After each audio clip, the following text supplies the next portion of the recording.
بەناوی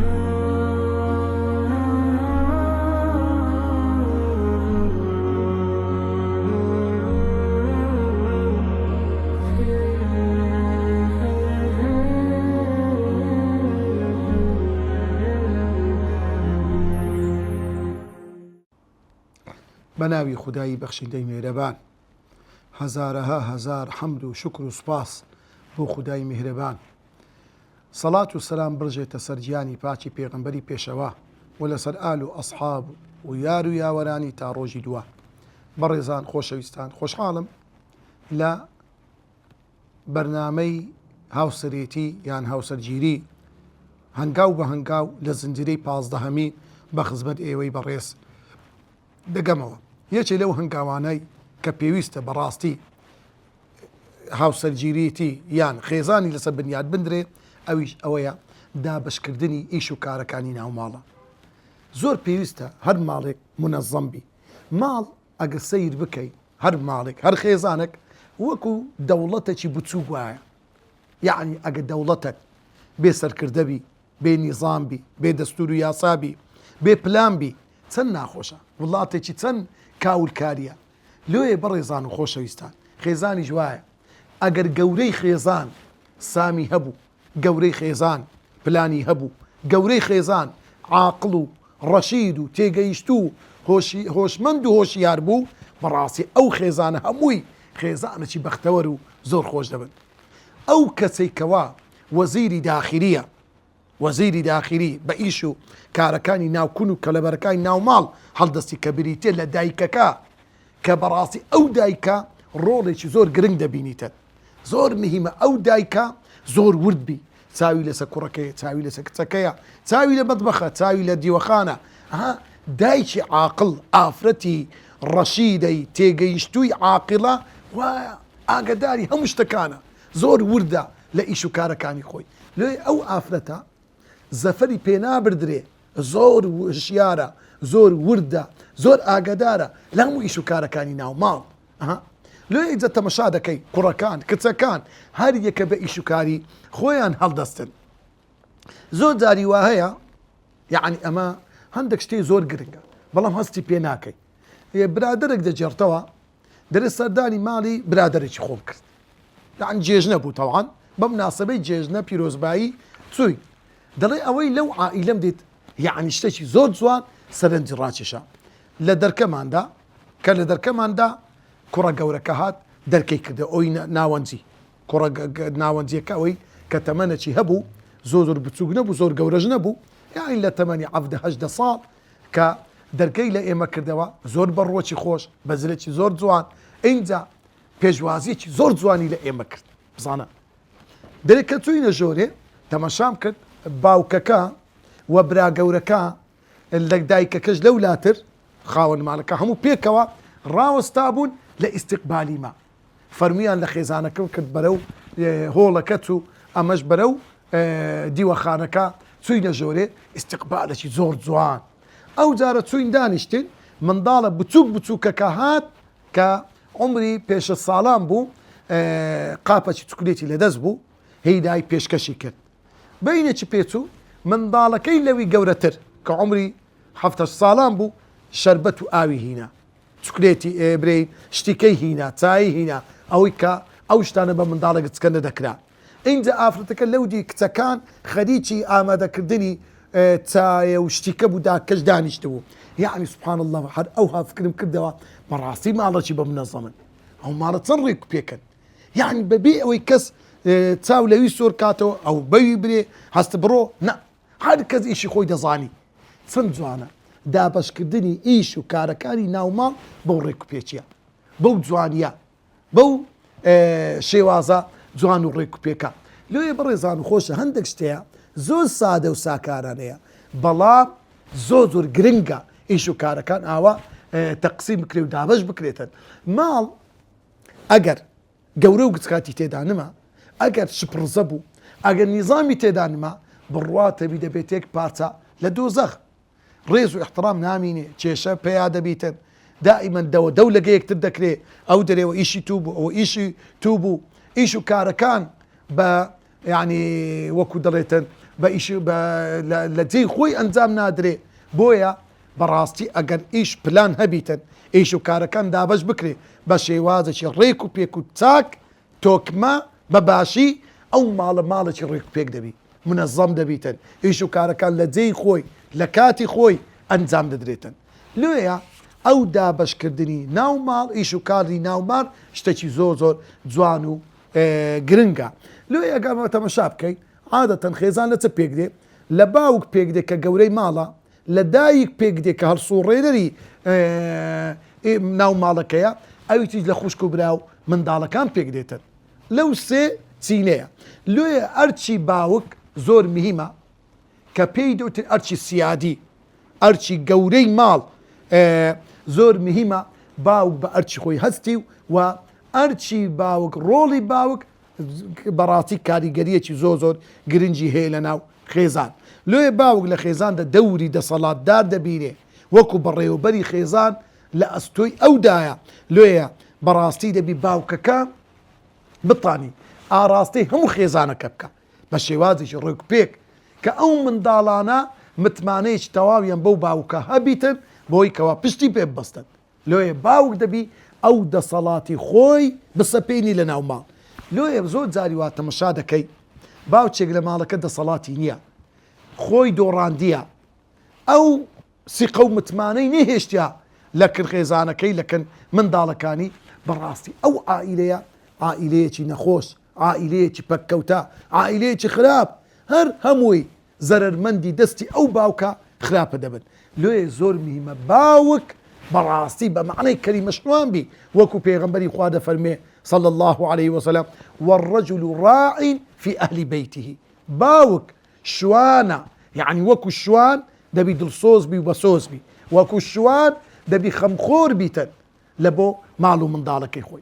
خالي دوام رولي باوك أرشي باوك من دال لريها سوكوتكاني باوشيوا لزوش التيدقات لدى صلاتي باوشيوا لتمشي سربستي دقاتو نرخي دزاني هم بزانا زور زاري وایە تەمەشا دەکەی باوک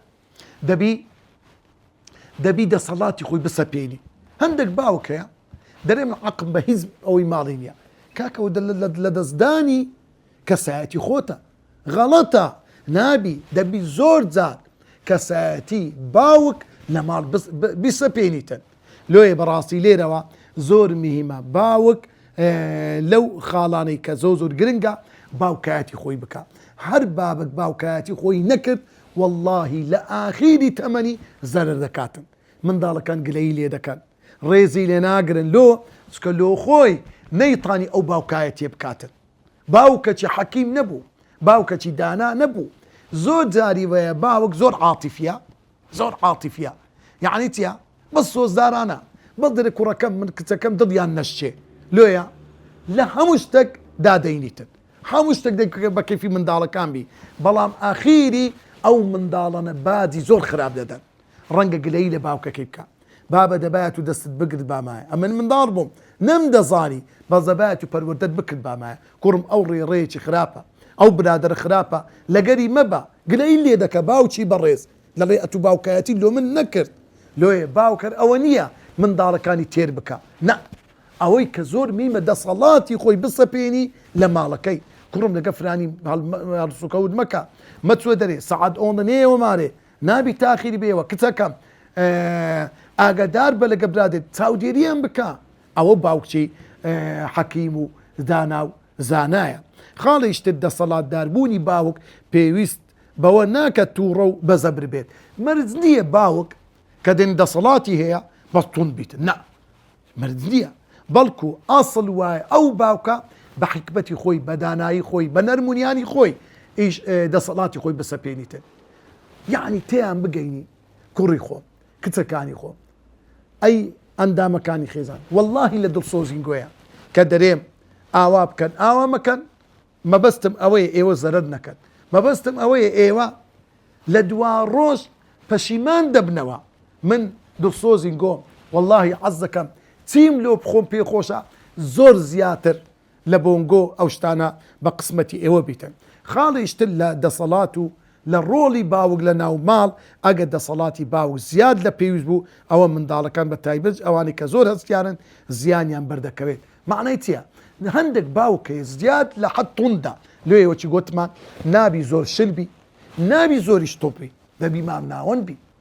یعنی ئینسانی حەکیم وایە نە عاتیفەی بەسەری دازاڵە، یعنی هەموو شتێک بە عاتیفە بجورێتەوە، نە ئەوتە دیکتاتۆریشە ماڵەکەی ئەوها بکوشی. ئەدی مام ناوەندە تەماشای بەرژەوەندیەکان دەکات، گفتوگۆ لەگە منداڵەکان دەکات، بە قەناعەتەوە شتەکانیان پێ دەڵێتن.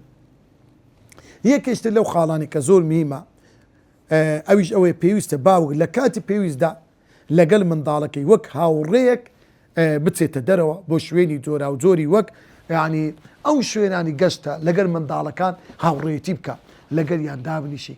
زۆر جار یا هەندێک یاری هەیە دەگەمە هەیە لەگەر منداڵەکان بکە، پیاسەیان لەگەڵ بکە. ئەوەیە بڕاستی وا دەکە ئەو باوکە لە منداڵەکانی نێزیک بیتن، ڕۆلی خۆی ببینتن، کاریگەری لەسەر منداڵەکانی هەبیتن. ئەوە ڕۆڵی باوک. ئەدی دایک، دایکیش بەڕاستی ئەرچی دایک، کاری دایک زۆر گرنگە. دایک یعنی قوتابخانە. عەرەب دەڵێ الأم مدرسة إذا أعددتها أعددت شعبا طيب الأعراق. دایک قوتابخانەیە. ئەگە دایکێک پەروەردەکرا ئەوە گەلێکت ئەتوو پەروەردە کرد، ئەوە ئومەتێکت پەروەردە کرد. لەوەی بەڕاستی دایک زۆر گرنگە. ڕۆڵی دایک، ئیش و کاری دایک لە هەموو کارەکانی تر گرنگتر و پێویستتر و گرنگترە. لۆیە دایک ئەرچی زۆر گەورەیە لە قیامەتێ. لۆیە دایک ڕێزی زۆر گەورەیە. سێ پلە ڕێزی گەورەترە لە باوک. پێغەمبەری خوا صلی الله علیه و سلم کاتێک کە سەحابەیەک هات پیاوێک هات فەرمووی یا رسول الله من أحق الناس بحسن صحبتي، چێ لە هەموو کەسێک ئەولاترە ئەمن چاکەی لەگەڵ بکەم، هاوڕێیەتی لەگەڵ بکەم، لەگەڵی چاک بم. پێغەمبەر فەرمووی صلى الله عليه وسلم أمك، دایکت. قال ثم من؟ وتی لە دوو دایکم چێ؟ قال أمك، هەر دایکت. ئەو جارە فەرمووی لە دوای دایکم چێ ئەی پێغەمبەری خوا؟ پێغەمبەری خوا فەرمووی أمك، هەر دایکت. جاری چوارم اینجا پێغەمبەری خوا فەرمووی صلى الله عليه وسلم ثم أبوك، دوای پێدانی دایک مافەکەی بە تەواتی ئەوجا باوکت لە هەموو کەسێک ئەولاترە کە چاکەی لەگەڵ بکەی.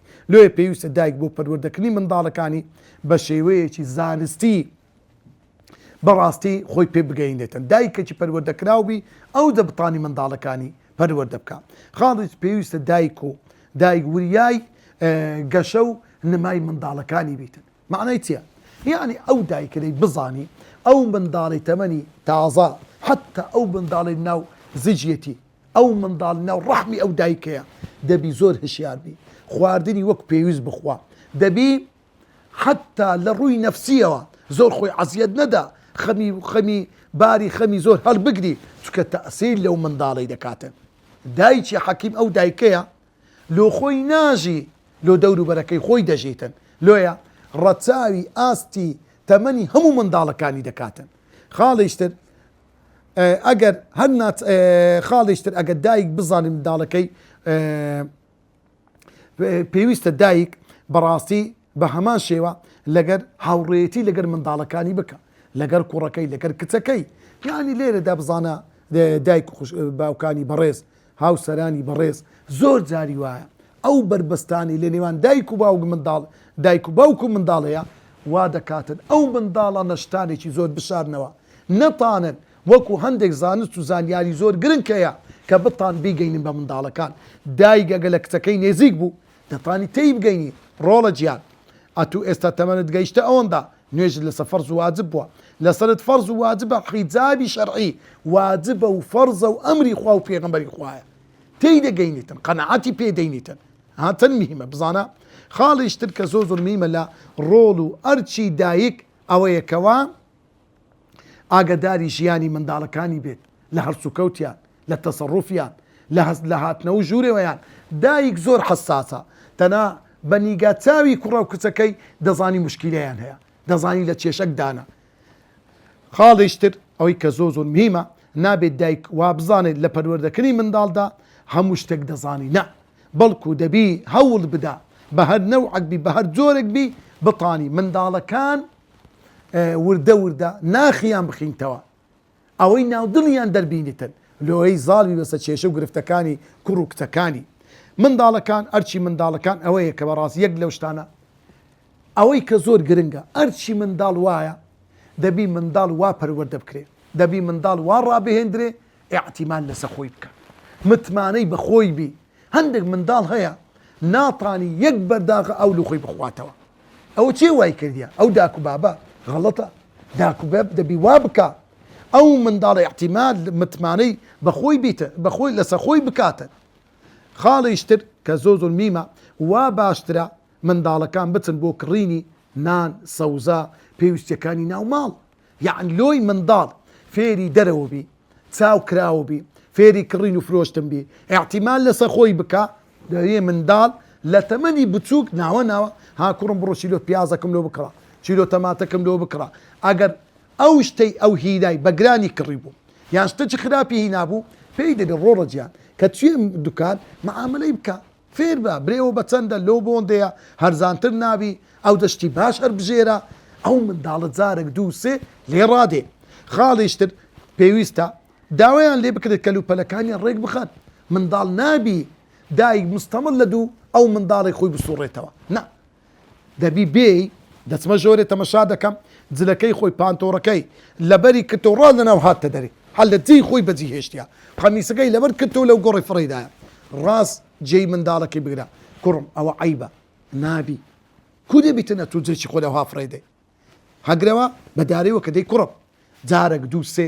ئەو منداڵە لێ ڕادێ خاڵیشتر دەبێت دایک و باوک هەوڵ بدەن ئەو منداڵانە بەشداریان پێ بکەن لە پێشوازیکردی منداڵ پێشکەشکردی چایە قاوە یان سەردانی پێکردنیان لۆ ماڵانی تر لەوەی فێری ئەتەکەیتی میوانداری بن پێیان برن کوڕم ئەوە مامە تاتیە خاڵە تاتیە ئەو جیرانەمان هاتیە بڕۆ بە خێراتنیان بکە دەرگەت کردەوە بە جوانی پێشوازی لە میوانەکان بکە ئەو دەبێت ئامۆژگاریە بکرێن لۆی کەوە پارە بە فیڕۆ نەدەن کە شتێک دەکڕی معاملەی بکە پارەی بەشتی پڕوپوچ و بێکەلک مەدەن خاڵیشتر کە زۆر میمە پێویستە دەستکاری ئەو پارەیە نەکرێت کە تایبەتە بە منداڵەکان مەسەلە کوڕەکەت کچەکەت دەخیرەی دانا یان پارەی تایبەت بەخۆیە ناوی دایک و باوک دەستێکی پێدابی دەیەوەی کوڕمەی کچمە ئیزنی لێ وەگرە لۆ هەتا کەسایەتی دروست بی ئەو منداڵە کەیفی بۆ پارەی دێ ڕەنجی ماندیبوونی خۆیتی جاری وایە یان لە دەوی خۆی گرتەوە داخیلەکی دروست کردێت و ڕاد لی بی کەسایەتی ئەو منداڵی دەکوژی مافی ئەو منداڵی پێشێل دەکەی ئەگەر لێشت برد پێیت بوو کوڕم ئەوە 20,000 دەبم دوایە دەدەمەوەشی معاشم وەگرت زۆر خۆشە ئەوستی قۆمتمانەیە لە بەینی دایک و باوک و منداڵ هەبیتن ومێدەوارین خوای گەورە ماڵەکانمان پڕ بکە لە خێر و بەرکەت و بەختەوەری و خۆشی خوای گەورە عاقبەت خێرمان بکە والسلام عليكم ورحمة الله وبركاته.